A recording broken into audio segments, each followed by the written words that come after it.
Paz e bem, sou Paulo da Costa Paiva, leigo, professo na Ordem Franciscana Secular e também idealizador da mídia digital Partilha Franciscana. No último encontro eu fiquei com uma dúvida, aqui no ano de 2009, meu Deus do céu, no ano de 1209 ou 1210, às vezes eu me atrapalho com os números.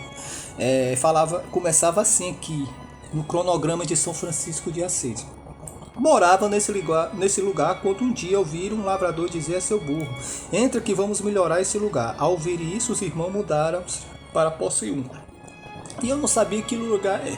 Eu tô achando que pode ser aqui, ó, em Orte, na cidade de Orte, porque no mesmo ano, aqui no ponto anterior, fala o seguinte: no regresso demoraram algum tempo na cidade de Horto, indo depois para Rivortorto. Então provavelmente seria Rivortorto, né?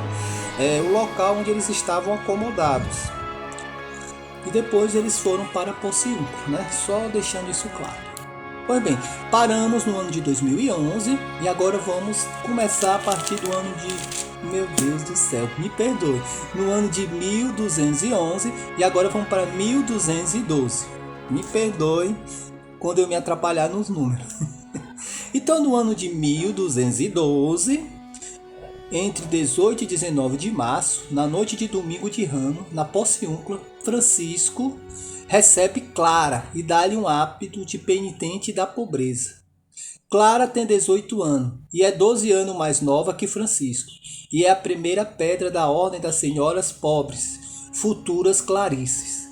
Algumas semanas mais tarde, Clara e suas primeiras companheiras instalam-se em São Damião depois de terem estado no mosteiro de São Paulo das Beneditinas, a 3 quilômetros da Pociúncula, hoje São Paulo de Bastia, no caminho de Peru. Interessante falar isso porque muitas vezes nos filmes de Francisco mostram o primeiro encontro de Clara, né, ao ser acolhida por Francisco e seus companheiros.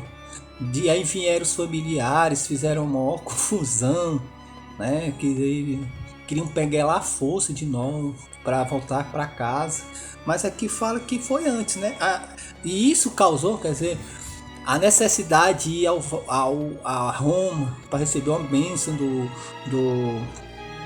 Papa da época, Inocêncio III, né? Para dar mais autonomia a eles diante das suas missões e não ser reconhecido como mendigo, como os loucos. Só que o que acontece? Aí depois disso, né, que acaba os conflitos, né, da elite com os pobrezinhos de Assis, né? Mas aqui mostra que foi o contrário. Primeiro ele foi para Roma, recebeu a bênção do Papa Inocêncio III. Depois, isso foi que ano?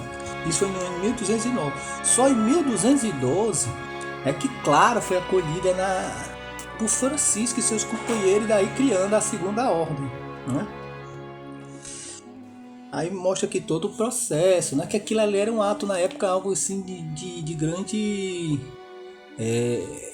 desembaraço, era uma loucura muito grande, os pais com medo de seus filhos deixarem, abandonarem tudo para abraçar essa nova onda, esse modismo na época, que não era um modismo, né?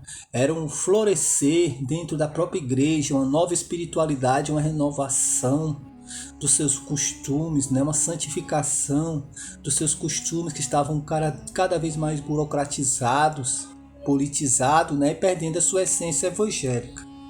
E no ano de 2013, no 8 de março, o conde Orlando de Chiusi dá o Monte Alverne a Francisco para que nele faça um eremitério, né? No ano de 1215, em novembro, em Roma, Francisco assiste ao 4º Concílio de Latrão e é provável que tenha se encontrado com Domingo de Gusmão, o futuro São Domingo, né? Que fala muito. E são duas ordens que cresceram, são contemporâneos, cresceram e se expandiram pelo mundo inteiro, né? Cada um com a sua característica, com a sua espiritualidade, mas que deram uma grande contribuição para a igreja, né? No anúncio da Boa Nova.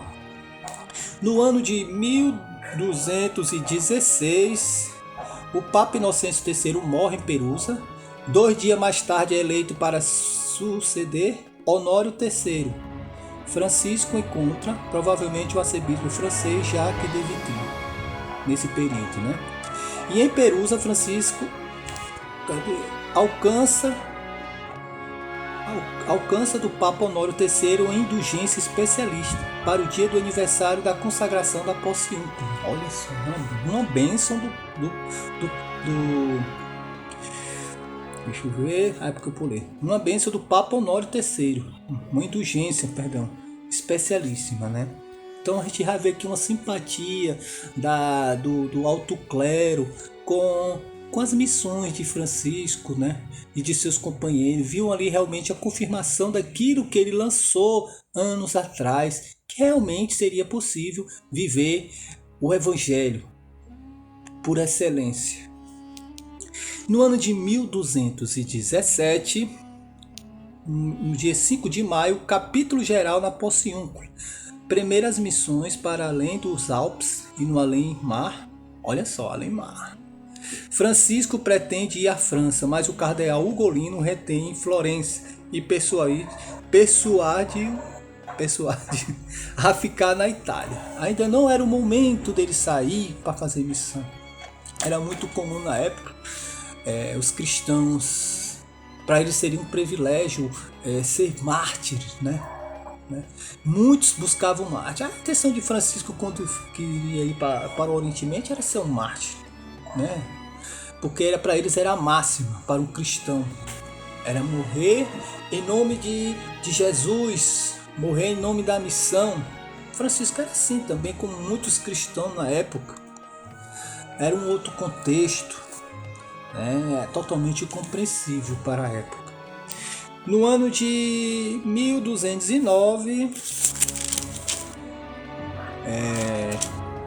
no fim de junho, Francisco embarca em Ancona para São João do Acre e Diameta, no Oriente Próximo. Francisco encontra-se com o sultão do Egito, depois se dirige em peregrinação a lugares santos. Olha só que interessante. Então, no ano de 1219, ele consegue chegar ao Oriente, né? Mas desde quando ele tenta, deixa eu ver, desde 1211, só 8 anos depois que ele consegue fazer essa missão. Ele talvez quando foi para essa missão, achava que talvez nem poderia mais voltar, né? Mas foi muito interessante. Eu não sei assim de forma muito aprofundada, eu vou falar o que eu sei, né? Aqui não é uma partilha, não é uma conversa, né? Perdoa pela minha ignorância por ser leigo em certos assuntos, né? Eu domino o franciscanismo, né? Eu não tenho um estudo aprofundado, mas pelo que eu sei, ele foi, né, para aquelas regiões. Lá tinha outras correntes católicas, cristãs, né? Existiam os cristãos orientais, os cristãos que a gente chama de ortodoxos, né? Os cristãos coptas, eram os cristãos coptas, né? Que é os cristãos egípcios, naquela região, que tinha uma aproximação maior com os islâmicos, com os árabes, né? Então veio aqueles cristãos romanos do Ocidente chegando lá, né? Eles não eram muito bem-vindos lá, também pela forma agressiva que eles chegavam para tomar a terra de Jesus à força, né? Então, conflito, né? E muitos fiéis, induzidos pelo próprio clero, foram convocados, recebiam promessa de indulgências e outras coisas mais quando fosse em missão para aquela região, né? E outros iam porque para eles era a máxima se tornar um mártires em nome de Deus e da igreja, né? Francisco foi para evangelizar, muitas vezes ali naquela região, de um lado a outro, nas localidades, aquela pessoa vestida toda maltrapilho. Muitos árabes não mataram porque achavam ele louco, né? Achavam ele muito estranho, mas ele conseguiu chegar ao sultão, né? Conseguiu uma simpatia do sultão. Ele era diferente de outros cristãos, ele não tinha aquela agressividade, ele era uma pessoa pacífica, uma pessoa amorosa, uma pessoa que se compadecia indiferentemente de quem você fosse, se você era árabe, se você era judeu, se você era cristão. Ele tinha um amor por excelente, porque via nessas pessoas Cristo. Então, de uma certa forma, ele conseguiu uma simpatia do sultão, voltou vivo, não morreu, né? E até hoje existe um grande respeito de muitos árabes, né, aqueles não tão fundamentalistas, né, extremistas, pelos franciscanos. E o franciscano em si, ele é de uma forma diplomática, o primeiro passo de diálogo, quando o cristianismo, a Igreja de Roma, quer dialogar em algumas situações, e quem tem de uma certa forma um acesso, assim, uma tolerância por parte dos árabes, é os próprios franciscanos. E essa amizade foi começada pelo próprio Francisco de Assis naquela época. Me perdoem se eu estiver falando baboseira, mas o que eu sei, o que eu aprendi, né? Mas é por aí, mais ou menos, esse diálogo que surgiu, essa amizade que surgiu com o sultão, e essa amizade persiste até hoje de uma certa forma, apesar de algumas limitações, entre o franciscano, né, e os árabes, né? É onde existe esse diálogo, essa simpatia, empatia.